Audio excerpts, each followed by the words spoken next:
Welcome back to the Cozy Curator. We're here with a brand new episode all about tiny houses, van life, and the fascinating world of small space living. Today, it's just the three of us, so grab a cozy drink and settle in. We've got 20 minutes of fresh ideas, stories, and advice for all you tiny living fans. Oh, and before we dive in, everything you see in our rooms, like the fireplace, bed, kitchen cabinets, furniture, coffee, and even our coffee mugs, comes from the Cozy Curator shop. We've handpicked these items just for tiny houses and small spaces. Check out the links in the description. Now, let's get back to the podcast. Yep, I'm Lily, here with Emma and Zoe, and today we're diving into some hot topics for tiny house and van life enthusiasts. This episode is packed with tips, laughs, and some real talk on the challenges and surprises of tiny living. Whether you're a minimalist at heart or just curious about life on the road, stay tuned, we've got so much to cover. Oh, and we're not holding back today. We'll be tackling everything from unexpected must-haves for van life to the quirks and occasional chaos of small space living. Trust me, by the end of this episode, you'll either be itching to try tiny living yourself, or you'll be laughing at all the things you didn't know could go wrong in a tiny house. All right, let's kick things off with some wild stories. Tiny house and van life might sound peaceful and cozy, but there's a lot of adventure involved, especially when it comes to finding places to park or stay overnight. Zoe, I know you've had a few crazy spots. Oh, you know it. My top wild spot? A Walmart parking lot during a heat wave. I thought it'd be low-key, but let me tell you, I woke up at 3 a.m. surrounded by college kids doing donuts in the parking lot and a random raccoon trying to get into my van. Lesson learned. Free parking can sometimes come with free entertainment. No way, Zoe. That's a classic. My wildest was actually on a beach in Oregon. I pulled up thinking it'd be serene and scenic, but at 2 a.m., the tide started rising, and I realized I was about 20 feet away from having my van swallowed by the ocean. It was a mad dash in pajamas, headlights barely working, sand flying. By morning, I had sand everywhere. Okay, both of those are intense. I had a spooky one last fall in a dense forest. Everything was great until nightfall when I heard weird rustling sounds. I finally looked out the window and saw a couple of deer just staring at my tiny house like they'd never seen one before, which, to be fair, they probably hadn't. Okay, if that doesn't sell the adventure part of van and tiny house life, I don't know what will. You're basically signing up for excitement every night. Next up, let's talk about tiny kitchens. Cooking in a van or tiny house can be, let's just say, an exercise in creativity. But that doesn't mean you can't make great meals. Emma, what's the craziest meal you've managed to make in your tiny kitchen? Ooh, let's see. I once did a full Thanksgiving dinner in my tiny kitchen. No joke. Turkey breast in a mini toaster oven, mashed potatoes on the single burner, cranberry sauce in a microwave, and I almost burned down my tiny house doing it, so let's just say a new level of respect for traditional ovens was earned that day. I love it. My tiny kitchen adventure wasn't as impressive, but I tried to make popcorn once and forgot I left it on the stovetop. My van smelled like burnt popcorn for days. Lesson: don't multitask in a tiny kitchen. You will forget something important. Oh, I hear you. I tried baking a pizza on one of those fold-out stoves, but I didn't realize I'd used way too much cheese. By the time I opened the oven, there was cheese everywhere. If you're new to tiny kitchen cooking, remember this: always have paper towels and a sense of humor handy. Tiny kitchens should come with a warning. Attempt with caution and creativity. And hey, it's a great way to learn some serious cooking skills. Alright, so this is for all our listeners who are considering the tiny lifestyle. There are a few must-haves you might not expect. Trust us, they'll make your life way easier. First up, a really good portable vacuum. When you're living in a tiny space, dust and crumbs can take over fast. I thought I could get by with a hand broom, but a small vacuum is a game changer.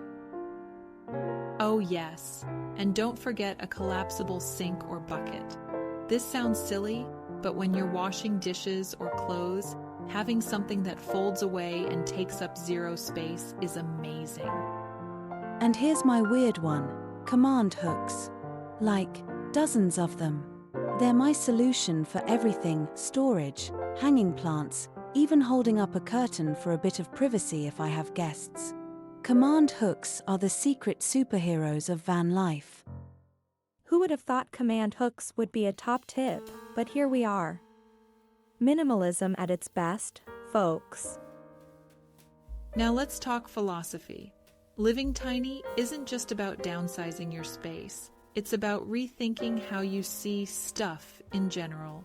What are some of the ways tiny living has changed your perspectives on life? For me, it's all about intentionality. When you have only 50 square feet, every item has to earn its place. It's made me realize that I don't need much to feel content. I don't waste money on impulse buys anymore because, well, there's nowhere to put them. I totally get that. I used to think I needed a new outfit for every event, or special dishes for different holidays.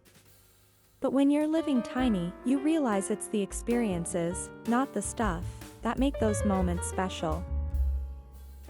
Yes, I've found that tiny living actually gives me more freedom.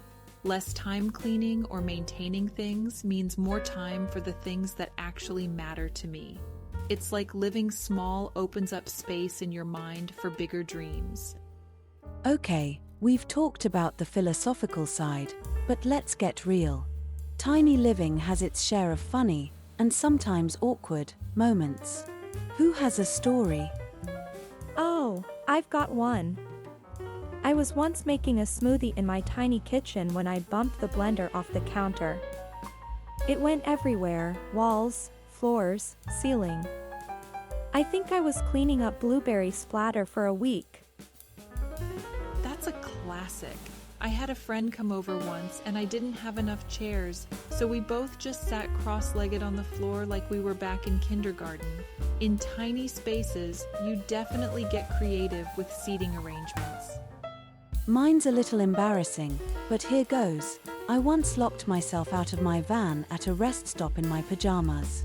I had to wait for roadside assistance in fuzzy bunny slippers.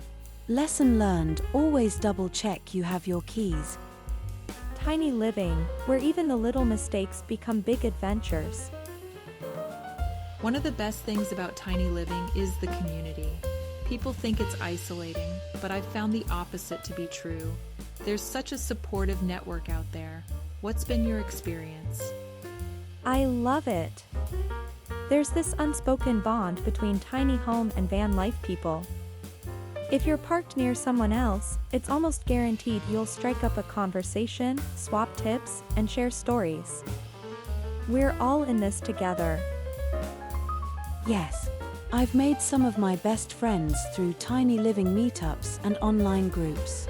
There's a special kind of support when people get what it's like to live small and chase freedom. The online community is amazing too. There are so many forums, Facebook groups, and YouTube channels where people share ideas and help each other out. It's like one big family. All right, let's wrap things up with some final thoughts. Tiny living may sound like a sacrifice, but for those of us who do it, it feels like the opposite. We're gaining freedom, adventure, and purpose. Exactly. And remember, you don't have to be an extreme minimalist to start living tiny or decluttering your life. It's about taking small steps that feel right for you, whether that's clearing out a closet or considering a full-on tiny house. And speaking of starting small, let's talk about our favorite ways to ease into tiny living without making a huge commitment. This one's for everyone listening who's not quite ready to downsize to 200 square feet, but wants to get a taste of minimalism. If you're curious but don't want to sell your house just yet, I say try a tiny house vacation. There are so many Airbnbs and rentals now where you can experience tiny life without fully committing. I actually did that before I moved into my van, and it gave me a real feel for what I could and couldn't live without. That's a great idea, Zoe. It's kind of like tiny house test driving. I'd also recommend trying a major declutter of your current space. Maybe limit yourself to essentials in one area of your house and see how it feels to live with less. It's a small step that lets you experiment with minimalism before going all in. You can even take it a step further and try a no buy month. Only buy what you absolutely need and see if you miss all the extras you usually buy. It's amazing how much you realize you don't need. Plus, it's a good way to save money if you're thinking about eventually buying a tiny house or van. Now, one of the big questions we get is, can you do tiny living with pets? And the answer is, yes, you absolutely can. It just takes a little more planning. I know, Zoe, you're living with a dog in your van. How do you manage that? Oh yeah, tiny living with a dog has been an adventure for sure. My dog, Max, is surprisingly adaptable, but you do have to make it work. I installed a foldable dog bed that tucks away when not in use, and I keep his toys to a minimum. Plus, it's a good excuse. I love that. Pets bring so much joy, and they're the best companions, especially on the road. I've got a cat in my tiny house, and she has her own little cubby space that's just hers. But I won't lie, finding places to put the litter box was a challenge. To get outside more for exercise. I love that. Pets bring so much joy, and they're the best companions, especially on the road. I've got a cat in my tiny house, and she has her own little cubby space that's just hers. But I won't lie, finding places to put the litter box was a challenge. Tiny living with pets is so doable. You just have to be a little creative. And hey, having a furry friend forces you to get fresh air, which is one of the best parts of tiny living anyway. Another great thing about the tiny living community is the meetup. Tiny house festivals and van life gatherings are a huge deal now, and they're a fantastic way to learn, connect, and get inspired.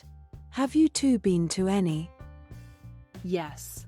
I went to a van life festival last year, and it was like a giant family reunion for people I hadn't even met yet. You get to see people's rigs, swap tips, and everyone's so open and friendly. Plus, the food trucks were incredible. And I went to a tiny house festival recently. There were tiny homes of every style, from rustic wood cabins to ultra-modern, eco-friendly designs. I left with so many ideas and a lot of new friends. Festivals like these are the best way to get inspiration and see tiny living in action. You can tour homes, hear talks from experts, and there's always a great community vibe. If you're interested in tiny living, look up a festival near you and go check it out. Now, here's a topic we haven't dug into too much: the environmental impact of tiny living. One of the things that first drew me to tiny life was the idea of reducing my footprint. Living tiny forces you to use fewer resources, and that's huge for the planet. Absolutely. You use less water, less electricity, and there's way less waste in general. And if you're in a van or off-grid tiny house, you can even set up solar panels or rainwater collection systems to be even more self-sustainable. It's amazing to see how much tiny living contributes to sustainability.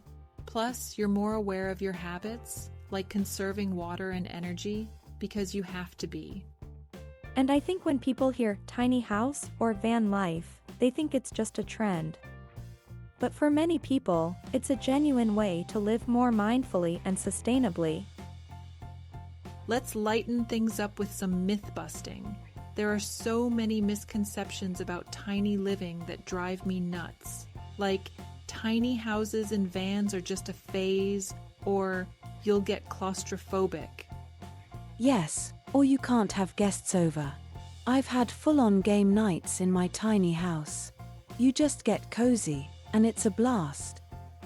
One I hear a lot is, you have to be super minimalist to do tiny living. Not true. Minimalism helps, but you don't have to be a monk.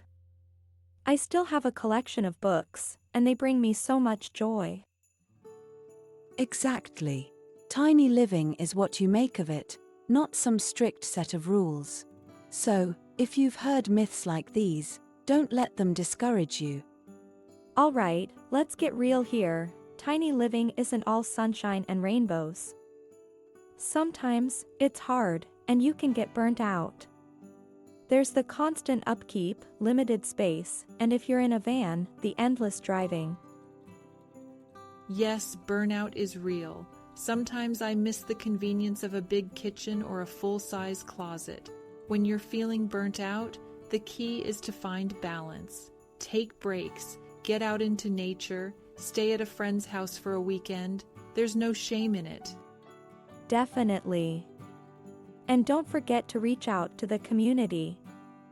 We've got each other's backs, and it's comforting to share the ups and downs.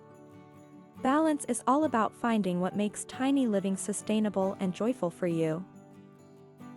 So, as we wrap up, let's talk about what's next for each of us in our tiny living journeys. Any big plans or dreams on the horizon? I'm planning a cross-country road trip with Max, my dog. I want to hit as many national parks as I can. Tiny living has made me crave adventure, and I'm so excited to explore more. That sounds amazing, Zoe. I'm looking into adding some sustainable upgrades to my tiny house, like a solar setup and a composting toilet. It's all about making this little space feel more like home and more eco-friendly. Love it. For me, I'm considering hosting a tiny house retreat, maybe a weekend where people can come experience tiny life with me, do workshops, and learn all about minimalism firsthand. A tiny house retreat sounds incredible. Count me in. Thank you so much for tuning into the Cozy Curator podcast. We've had a blast sharing our adventures, laughs, and tips with you today. Yes, we hope you're inspired and maybe even curious to explore the tiny living lifestyle. If you're already on the journey, we're so happy to have you with us. And if you're just thinking about it, take that first step. And remember to like and subscribe, share this episode, and leave a review if you enjoyed it. It means the world to us, and it helps us bring you more cozy, inspiring content. Until next time, stay curious, stay cozy, and keep dreaming big in your small space. We'll catch you in the next episode. And my hey, Cozy Curators, while we wait for our new channel to be monetized, we're accepting donations to help us bring you even more amazing, cozy content about tiny house and van life. Every bit of support means the world and helps keep the dream alive. Thank you for being part of our journey. Please check out links are in the description below. Here we have a gift for you. Hope you'll enjoy our tiny house and van life interior design. Bye-bye now.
Bye.